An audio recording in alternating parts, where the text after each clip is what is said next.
ang Espiritu Santo. Amen.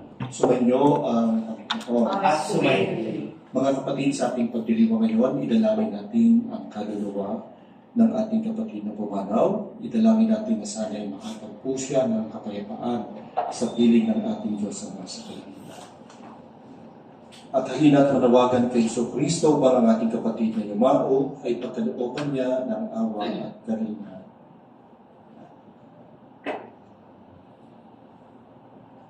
Panginoong Kristo, sa paghahain mo ng iyong buhay para sa lahat, ipinamalas mo ang pagmamalasakit at paglinga.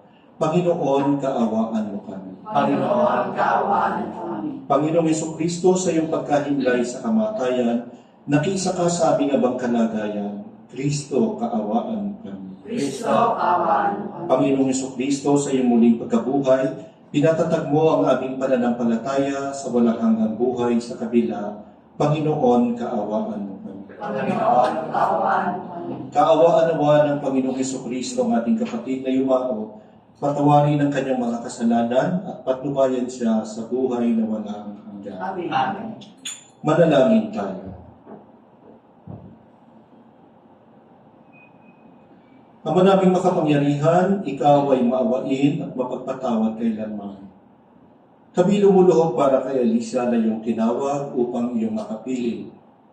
Pakundangan sa kanyang pag-asa at pananampalataya, may hatid nawa siya sa kanyang talagang bayan at magkamit ng ligayang pang magpakailanman. Sa pamagitan ni Kristo, kasama ng Espiritu Santo, magpasawalang hanggan. Amen. Magsuko ka.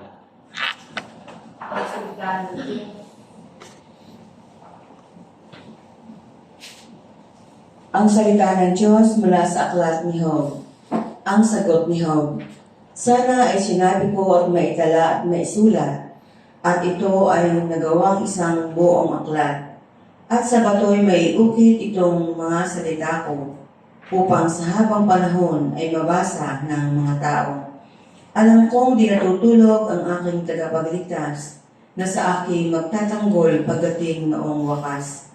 Pagkatapos na maluray itong aking buong balat, ang Diyos ko'y mamamalas kahit saan ay maagnas. Siya'y aking mamamasdan at mukha ang makikita ng sariling mga mata ng di sino mang iba. Ang salita ng Diyos. Salamat sa Diyos. Salmong tugunan. Panginoong aking mahal, panalangin ko'y pakinggan. Ulitin po natin. Panginoon, ang mahal na buhay. Dinggin mo, O Poon, ang aking dalangin, tapat ka't matuwid, kaya ako'y dinggin. Itong iyong lingkod, wag mo nang subukin, batid mo ng lahat, kami ay salarin. Panginoon, aking mahal, panalangin ko ay pakinggan. Araw na lumipas, aking nalangin na taas ang kamay, parang tuyong lupa ang diwa kong uhaw.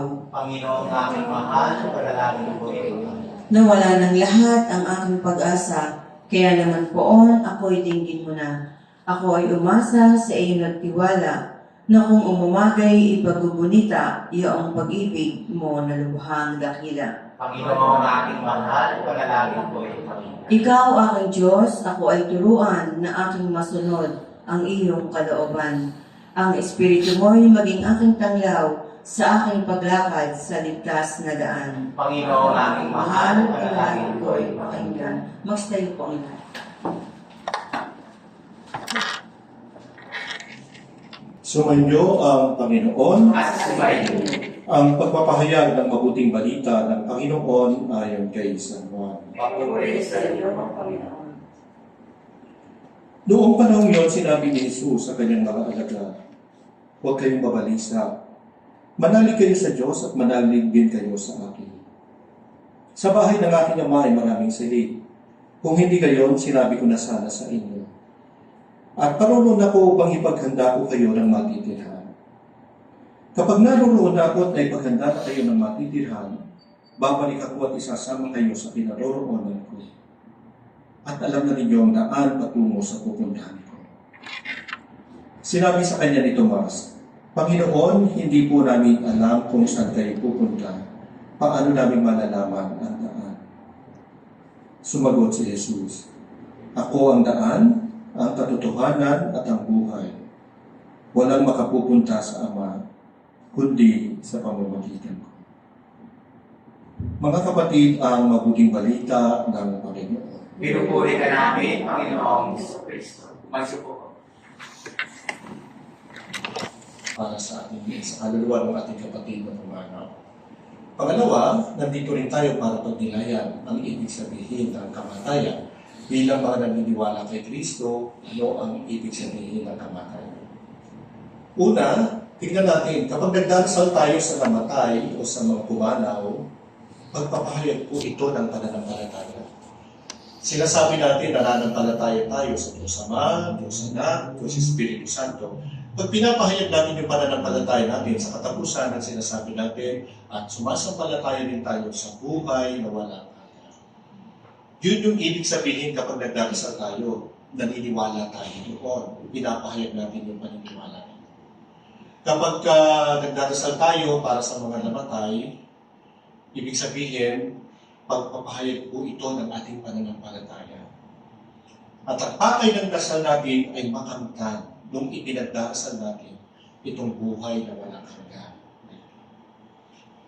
Pangalawa, nandito din tayo para pagnilayan ang ibig sabihin ng kamatayan. Anong ibig sabihin ng kamatayan para sa isang naniniwala kay Kristo? Yung kamatayan ay isang karanasan na medyo nakakatakot. Ang kamatayan ay isang karanasan na nakakapagdulot ng pagkabalisa sa atin. Bakit natatakot tayo? Bakit nababalisa tayo?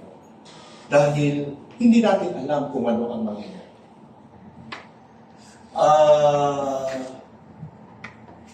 Hindi natin alam tayo kung kailan tayo mamamatay. O kung tatanungin natin yung sarili natin, kailan kaya tayo mamamatay o paano kaya tayo mamamatay, hindi natin makikita yung sagot. Lalo lang tayo matatakot. Siguro sa halip na itanong kung kailan o paano, ang mas magandang itanong sa sarili natin handa ba tayo kapag tayo yung namatay? Paano yung ibig sabihin ng handa ba tayo? No? Kasi sa ating binasa mabuting balita, si Kristo, ipinapaliwanag niya kung ano yung mangyayari sa kamatayan niya. At gumagamit siya ng isang magandang imahen para ipaliwanag sa mga alagad niya kung anong ibig sabihin ng kamatayan. Ang sabi niya sa kanyang kamatayan, ganito mangyayari, pupunta siya sa tahanan ng Ama. Maghahanda ng silid. Kapag nakahanda na, isasama tayo doon sa tahanan ng Ama. Kung gayon, parang ang ibig sabihin sa kamatayan ni Kristo, parang homecoming yung kanyang kamatayan. Pagpunta ulit sa bahay ng Ama para ihanda ang lugar para sa atin, ibig sabihin sa pamagitan ng kanyang kamatayan, ibinahagi niya rin sa atin yung pagkakataon na makabalik sa tahanan din ng Ama. Para sa atin, homecoming din yung kamatayan. Diba? Minsan nakakabasa tayo sa Facebook na natin mayroong mga posts na tungkol sa namatay. He has returned to his home in heaven.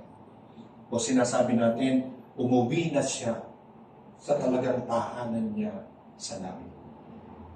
Yun yung image kasi ng kamatayan na ginagawa na pinapaliwanag ni Kristo. Homecoming ito. Pag-uwi ito sa tahanan ng Ama, yun talagang tahanan natin. Yung tahanan ng Diyos. Paano mangyayari yun? Paano tayo makaka-uwi? Dapat paghandaan. Paano yung paghahanda? Si Kristo pinaliliwanag niya, nung tinanong siya ni Tomas, paano kami makakasunod sa iyo? Hindi namin alam kung saan ka pupunta. At yung sabi ni Kristo, ako ang daan, ang katotohanan, at ang buhay. Walang makapupunta sa Ama, kundi sa pamamasabi natin, ay yung pagpapahayag ng pananampalataya kay Kristo. Yung pagpapahayag ng pananampalataya, hindi lang ito sa salita, hindi lang sa isip, kundi yung buhay mismo natin. Yun yung pagpapahayag natin ng pananampalataya. Kung paano natin ginagamit yung buhay natin ngayon, yun yung paghahanda na ginagawa natin para sa ating kamatayan. Merong kahulugan ang kamatayan. Hindi siya katapusan, kung hindi, naghanapan nga ng buhay. kasama ang Diyos. Pero kailangan paghandaan at sa pamagitan ng pagsasabuhay ng pananampalataya, yun yung paghahanda na ginagawa natin. Sa simpleng salita, ang ibig sabihin ng pagsasabuhay ng pananampalataya, pagpapakabuti dito sa lupa. Pagsasabuhay ng mga aral ni Kristo sa Ebanghelyo. Yung pagsasabuhay ng pananampalataya, pagpapakabanal. No? Kaya habang nakaupo tayo, habang sa ilang araw na paglalamay natin para sa kaluluwa ng ating kapatid na pumanaw, siyempre, isa sa mga pinag-uusapan natin kung paano siya nabuhay, di ba? Kung paano niyong nakita, kung paano kayong na-touch dun sa mga ginawa niya sa buhay niyo at sa buhay niya. Yun yung mga paghahanda na ginagawa natin, yung sinasabi natin. Yung kung paano tayong nagpakabanal, nagpakabuti sa ibang tao, kung paano tayong nagpakatao, yun yung paraan ng paghahanda na sinasabi ni Kristo sa mabuting balita. Hindi naman sa pagiging morbid, pero siguro yun yung tingnan natin sa sarili natin. Kung tinatanong natin, kailan kaya tayo mamamatay, paano kaya tayo mamamatay? Hindi, siguro huwag yun yung itanong natin. Ang tanong natin, paano tayong nabubuhay ngayon? Paano natin pinaghahandaan ang kamatayan? Walang excuse, walang exempted sa kamatayan. Lahat tayo mamamatay. Ang mahal na Birhen lamang hindi namatay. Kung lahat tayo mamamatay, it makes sense kung yung tatanungin natin, pinaghahandaan ba natin yung kamatayan natin? Hindi naman sa iniisip natin, sana mamatay na tayo. Hindi, ang ibig sabihin ng pinaghahandaan, yung tinitingnan natin yung buhay natin ngayon. Kung paano natin yun. Kaya siguro yun yung tignan natin sa sarili natin sa pagdidilay natin ngayon, kasabay ng panalangin natin para sa kaluluwa ng ating kapatid na pumanaw, tignan din natin kung paano niyang pinaghandaan itong dakilang pagkakataon na ito, at pangatlo, tignan din natin yung sarili natin, paano natin pinaghandaan ang ating sarili. Pagpalain kayo ng kapangyarihan ng Diyos. Mga kamuli ang anak niyang si Kristo upang maging pagkabuhay ng lahat ng tao. Sa bawat panalangin ng ating pumitutugon, amang makapangyarihan, kami iyong kaawaan. Amang makapangyarihan kami iyong kawaan. Noong binyagan ang aming magulang na walang hanggan, naway umahit ito ng pagkabuhay sa piling ng mga banal sa kalangitan. Idalangin natin siya sa poong may kapal. Amang makapangyarihan kami iyong kawaan. Ang lahat ng namatay na umaasang muling mabubuhay ay malugod nawang tanggapin ng Diyos sa piling niya sa kalangitan. Idalangin natin sila sa poong may kapal. Amang makapangyarihan kami iyong kawaan. Ang lahat ng ating mga kapatid na narito, ang mga nagdadalamhati at nalulubay, at ang lahat na sa kanila ay nakikiramay, ay magkasama-sama nawa sa langit na tahanan. Idalangin natin sila sa poong may kapal. Amang makapangyarihan kami iyong kawaan. Naway gantimpalaan ng Panginoon ang ating mga yumaong kapatid, kamag-anak at pinagkakautangan ng loob. Idalangin natin sila sa poong may kapal. Amang makapangyarihan kami iyong kawaan. Idulog natin sa Diyos ang iba pa nating mga kahilingan.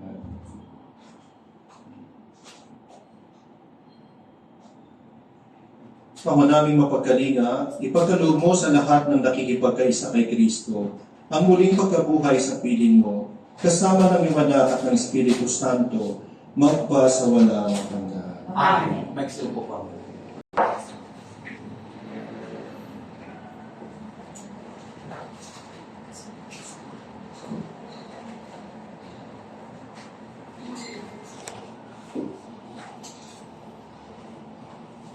Papuri-puri ka Diyos sa mga likha sa sanlibutan, sa iyong kagandahan loob na ito ang aming naiaalay.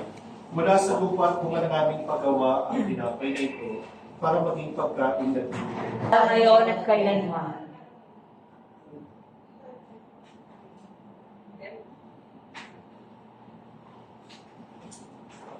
Papuri-puri ka Diyos sa mga likha sa sanlibutan, sa iyong kagandahan loob na ito ang aming naiaalay. Mula sa katas ng ubas at bunga ng aming paggawa ang anak na ito para maging kaming nagbibigay ng Espiritu. Puripuya po may kapal ngayon at kailanman.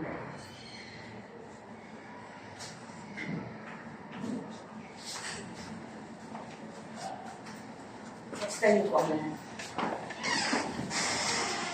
Manalangin kayo mga kapatid upang tumating pag-aanay ay maging kalugod-lugod sa Diyos Ama.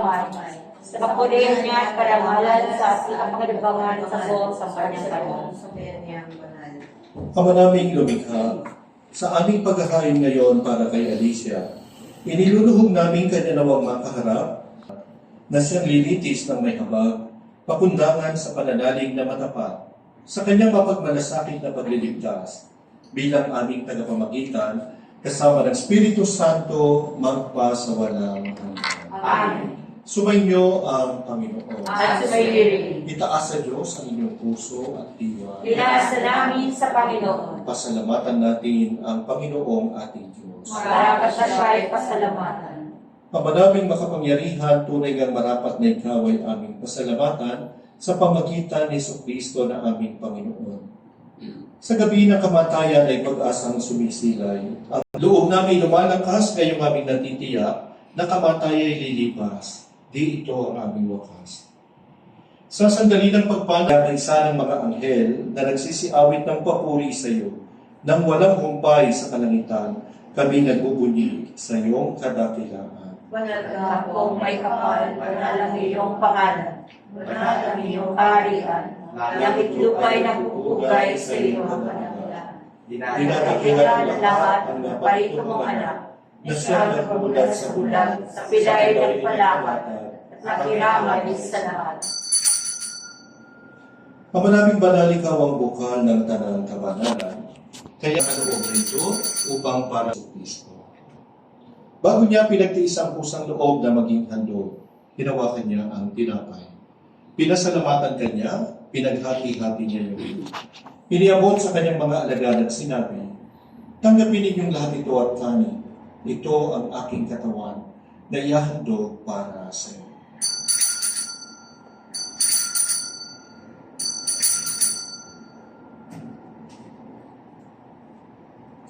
Kaya ginawa nang matapos ang hapunan, hinawakan niya ang kalis, muli kanyang pinasalamatan. Iniabot niya ang kalis sa kanyang mga alagad at sinabi, tanggapin ninyong lahat ito at inumin. Ito ang kalis ng aking dugo, ng bago at walang hanggang tipan. Ang aking dugo ay bubuhos para sa inyo at para sa lahat sa ikapagpapatawad ng mga kasalanan. Gawin ninyo ito sa pag-alala sa akin.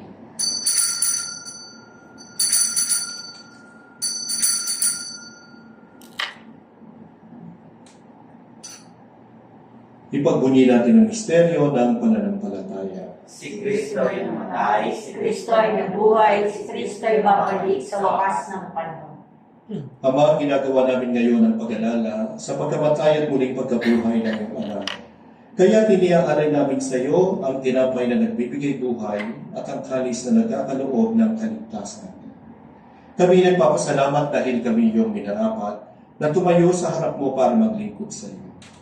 Isinasamo namin kaming magsasalo-salo sa katawan at dugo ni Kristo ay mabuklod sa pagkakaisa sa pamagitan ng Espiritu Santo. Ama, lingapin mo ang iyong simbahang laganap sa buong daigdig. Puspusin mo kami sa pag-ibig. Kaysa ni Francisco na aming Papa at ni Gilbert naming Obispo at ng Tanang Kaparian. Alalahanin mo si Alicia na tinawag mo mula sa daigdig na ito. Nung siya'y binyagan, siya'y nakaisa ni Kristo sa pagkamatay. Ngayong siya'y pumanaw, naway makaisa siya ni Kristo sa pagkabuhay. Alalahanin mo rin ang mga kapatid naming nahimlay, nang may pag-asang sila'y muling mabubuhay, gayon din ang lahat ng mga pumanaw. Kaawaan mo sila at patuloyin sa iyong kaliwanagan. Kaawaan mo at paghindapatin kaming lahat na makasalo sa iyong buhay na walang wakas. Kaisa ng mahal na Birheng Maria na ina ng Diyos, kaisa ng mga apostol at ng lahat ng mga banal na namuhay dito sa daigdig ng kalugod-lugod sa iyo. May pagdiwang nawa namin ang pagpupuri sa ikararangan mo sa pamagitan ng iyong anak na aming Panginoong Jesucristo. Sa pamamagitan ni Kristo, kasama niya at sa Kanya, ang lahat ng parangal at papuri ay sa iyo. Diyos amang makapangyarihan, kasama ng Espiritu Santo, magpa sa walang hanggan. Amen. Sama-sama tayong tumawag sa ating Ama ngayon sa pamagitan ng panalangin itinuro ng ating Panginoong Kristo. Ama namin, sumasalangit ka, sambahin ang ngalan mo. Mapasa amin ang kaharian mo. Sundin ang loob mo sa lupa para sa langit. Bigyan mo kami ngayon ng aming kakanin sa araw-araw. Patawarin mo kami sa aming mga sala, para nang pagpatawad namin sa nagkakasala sa amin. At huwag mo kami tulad sa sulo, at kaya mo kami sa lahat ng kasamaan. Hinihiling namin kami adya sa lahat ng masama, pagkalooban ng kapayapaan araw-araw. Iligtas sa kasalanan at ilayo sa lahat ng kapahamakan, samantalang aming pinananabikan ang dakilang araw ng pagpapahayag ng tagapagligtas namin si Hesus Kristo. Sapagkat iyo ang kaharian at kapangyarihan at ang kapurihan kailanman. Amen. Panginoong Hesus Kristo, sinabi mo sa iyong mga apostol, kapayapaan ang iniiwan ko sa inyo, ang aking kapayapaan ang binibigay ko sa inyo. Tunghayan mo ang aming pananampalataya at huwag ang aming mga pagkakasala. Pagkalooban mo kami ng kapayapaan at pagkakaisa ayon sa iyong kalooban, kasama ng Espiritu Santo magpa sa walang hanggan. Amen. Ang kapayapaan ng Panginoon ay laging sumainyo. As layering. Magbigayan kayo ngayon ng kapayapaan sa isa't isa.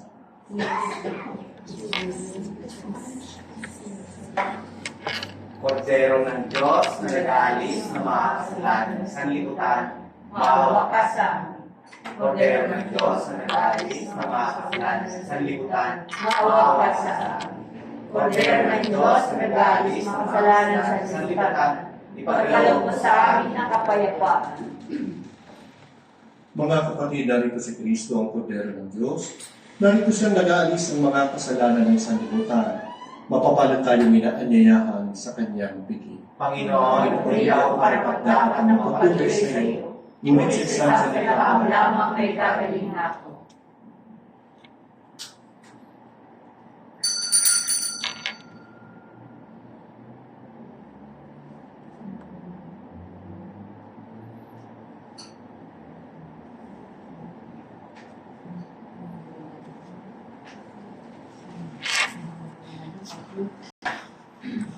katawan ng Kristo.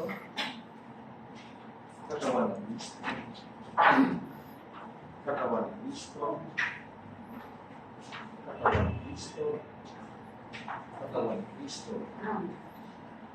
Katawan ng Kristo. Katawan ng Kristo.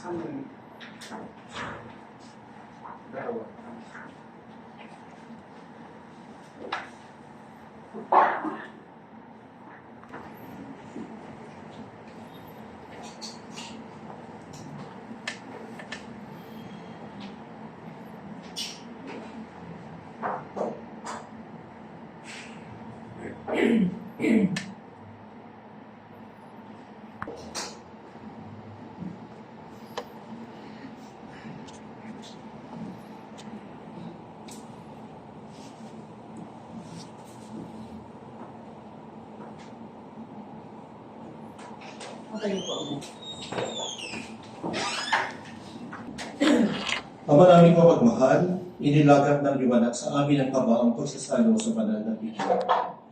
Ipagkaloob mong si Alicia ay makapakinabang sa hapag ni Kristo sa kabilang buhay.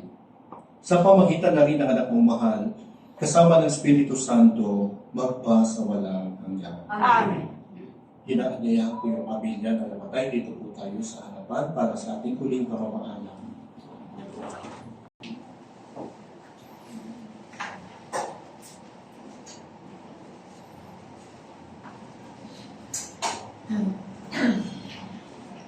Mga kapatid, bago natin ihatid sa uling kantunan si Alicia, pagkukunan natin siya ng huling pamamaalam, buwan ng kanyang pagpanaw, at umasa tayo magkikita-kita muli sa piling ni Jesus. Doon ay wala ng dusa, kalungkutan at kamatayan, kundi ang mamamayani ay lubos na ligaya at buhay na walang hanggan. Sa ilang saglit na katahimikan, hinihiling ko sa inyo ngayon mga kapatid na mag-ukol ng panalangin para kay Alicia.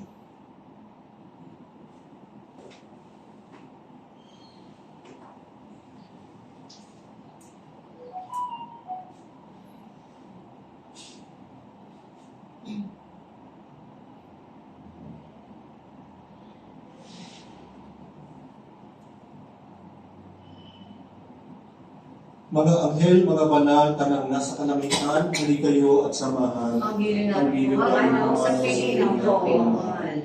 Si Kristo ang mag-aakay sa kanlungan ni Abraham upang doon ay Ang humimlay. gilin ng sa piling ng mahal. Sa ilaw na walang hanggan, kapayapaan kailanman pagkabiti ng may kapal. Ang gilin sa piling ng mahal. Ama naming mapagmahal, inihahabili namin sa iyo si Alicia na pumanaw sa buhay na ito. Huwag mo siyang pababayaan at pamalagiin mo siyang buhay sa iyong piling. Alang-alang sa iyong awa at pag-ibig, patawarin mo na sana ang kanyang mga pagkukulang at nagawang pagkakasala at dala ng kanyang kahinaan. Manatili nawa siyang maligaya sa iyong piling, kasama ng magpasawalang hanggan. Amen. Paalam sa iyo, kapatid na pumanaw, mapasapiling ka nawa ng buong may kapal. Ang pagpapala ng Diyos ay maunin mo sa ngalan ng Ama, ng Anak, at ng Espiritu Santo. Amen. Sa paraiso, magkikita mo ligado, samahan ka ng mga santo. Kahit na may nauna, tayo rin ay magsasama-sama upang lagi tayong lumigaya sa